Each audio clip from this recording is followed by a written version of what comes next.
Hello there.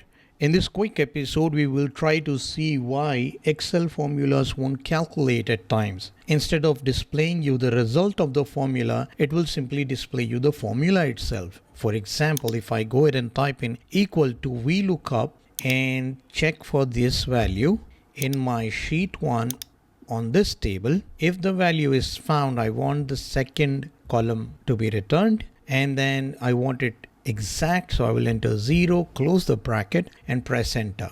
There we go. It is showing me the exact formula that I entered. If I drag this down, look what happens. It is simply copying that formula down instead of giving me the output.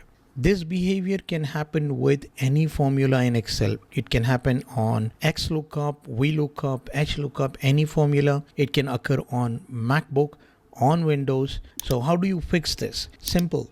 You just need to select that cell and then change the format of that cell.